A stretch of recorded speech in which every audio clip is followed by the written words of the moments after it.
हिंदुओं के 6 दर्शन, किन किन लोगों को उनके नाम बताओ।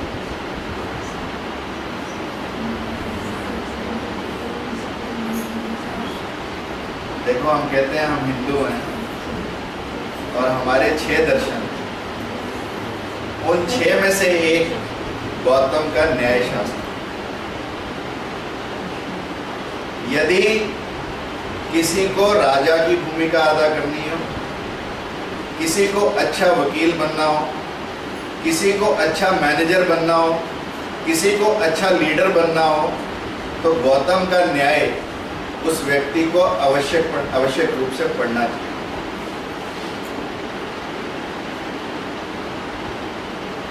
इसके अलावा कणाद का वैशेषिक, जिसमें परमाणु फिजिक्स के लोगों को कणाद का वैशेषिक,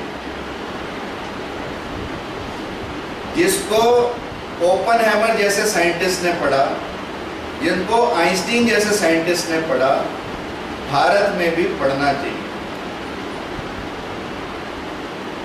कपिल का सांख्य दर्शन, केमिस्ट्री के लोगों को निश्चित रूप से पढ़ना चाहिए। पतंजलि का योग तो सबको पढ़ना चाहिए। इसके अलावा उत्तरी मीमांसा, पूर्व मीमांसा। गौतम यानी जिसका तम गौ ने हरा। तम मीन्स अंधकार। अंधकार को गौ ने हरा, यानी जिसको गौ ने अंधकार से प्रकाशित किया, प्रकाशवान किया, वो गौतम ऋषि। अहिल्या यानी अहल्या। हल्या मीन्स हल। हल मीन्स पाप। अहिल्या का मतलब निष्पाप। गौतम ऋषि की पत्नी अहिल्या। गौतम ऋषि हमारे सप्त ऋषियों में से एक ऋषि माने जाते हैं और गौतम ऋषि को, अहिल्या को हम ब्रह्मा जी की पुत्री मानते हैं। ब्रह्मा जी ने, हालांकि इंद्र ने प्रपोज किया, अहिल्या की शादी के लिए ब्रह्मा जी से मांगा, क्योंकि अहिल्या के सौंदर्य के बारे में कहते हैं नख से सिर तक ऐसा सौंदर्य किसी स्त्री में था नहीं। और स्त्रियों में सौंदर्य कहते हैं जब अहिल्या को श्राप मिला उसके बाद बटा, अन्यथा उससे पूर्व सौंदर्य स्त्रियों के साथ जुड़ा ही नहीं हुआ। अब ब्रह्मा जी ने गौतम ऋषि की तपस्या से प्रभावित होकर अहिल्या को धरोहर के रूप में गौतम ऋषि के पास छोड़ा। आप गौतम ऋषि की तपस्या और ब्रह्मचर्य को देखिए। कहते हैं 1000 वर्ष अहिल्या गौतम ऋषि के साथ रही, उनकी सेवा करती रही। जैसा आपने सुना कि धनुष जब चलाते तो तीर उठा उठा के अहिल्या लाती। तो अहिल्या गौतम ऋषि की सेवा 1000 वर्षों तक करती रही, परंतु गौतम ऋषि ने कोई कुदृष्टि अहिल्या पर नहीं डाली, जबकि सारे देव ऋषियों की, देवताओं की दृष्टि अहिल्या के सौंदर्य पर। जब 1000 वर्ष बीतने के बाद ब्रह्मा जी को लगा कि ऐसा अच्छा व्यक्ति गौतम ही अहिल्या जैसी देवी को वरने के लायक है, तो उन्होंने गौतम को कहा कि आप पत्नी के रूप में अहिल्या को स्वीकार करें। जब गौतम ने अहिल्या को पत्नी के रूप में स्वीकार किया, उसके बाद इंद्र की निगाह तो थी,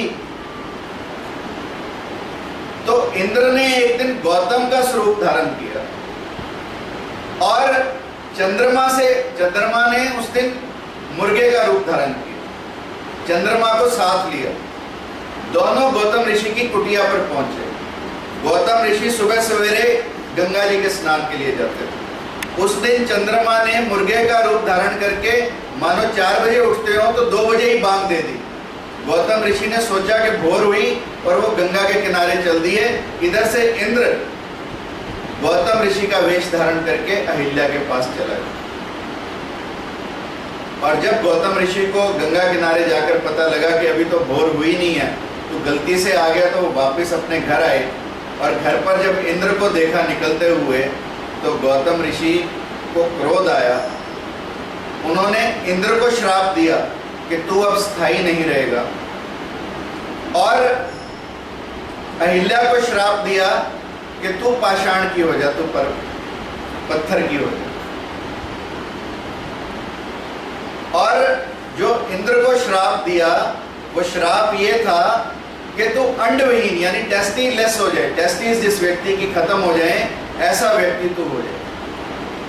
और उसके बाद इंद्र ने अनेकों देवताओं की तपस्या की, तो उसके बाद देवताओं ने उसकी टेस्टिस तो लौटाई, परंतु एक भेड़े की टेस्टिस को। So that is the first example of transplantation of testis.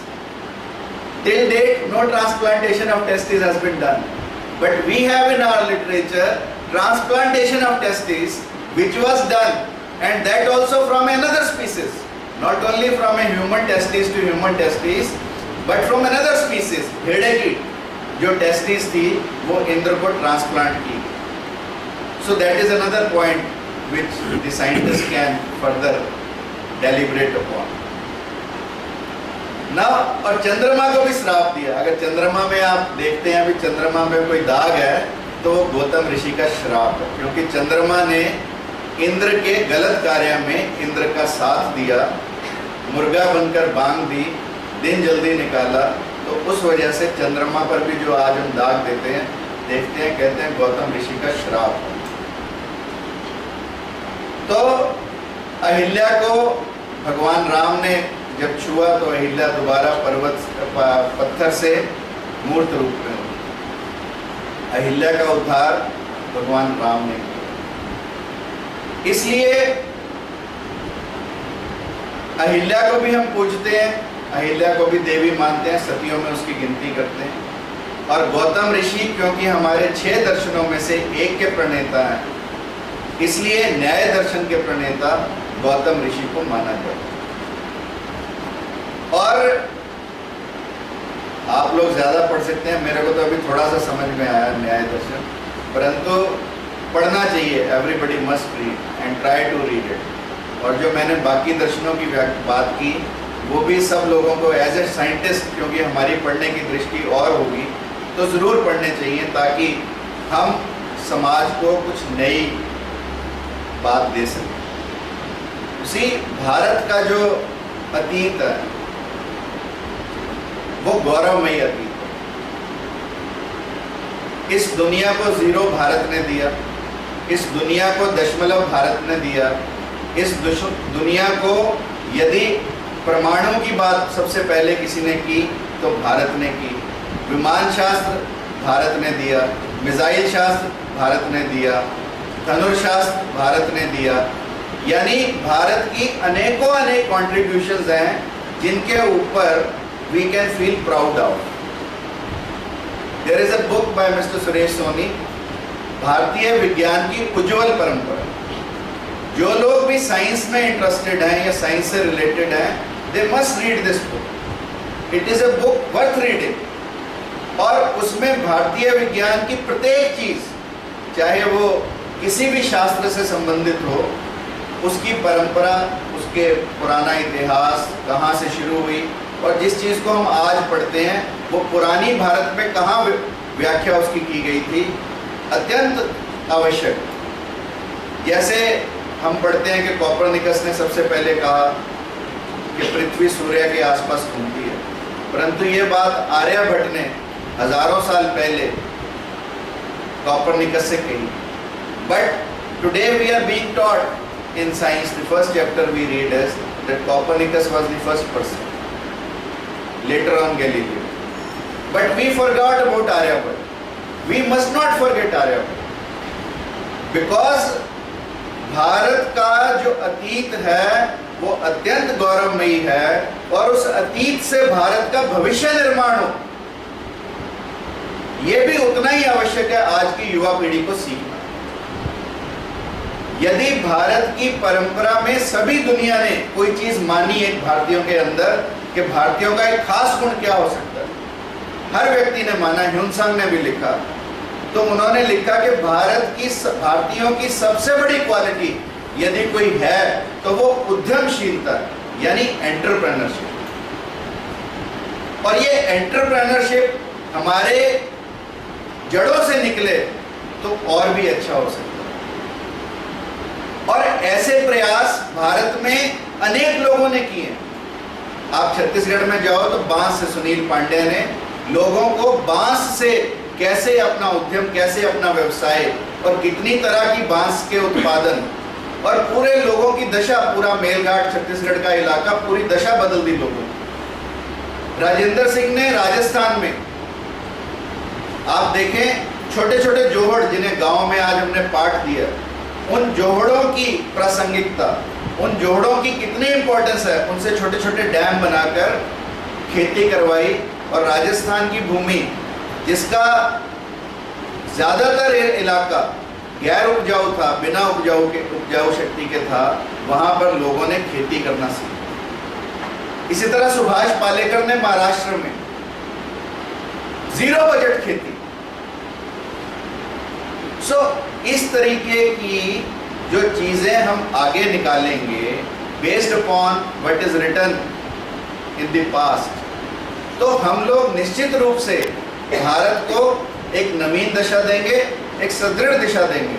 और अन्यथा यदि हम अंधाधुंध वैश्वीकरण की लो में, ग्लोबलाइजेशन का जमाना है, उसमें पड़ेंगे, अंधाधुंध पश्चिमी देशों का अनुकरण करेंगे, तो शायद भारत उसी तरह मिट जाए जैसे रोम और मिस्र की सभ्यताएं मिट जाए।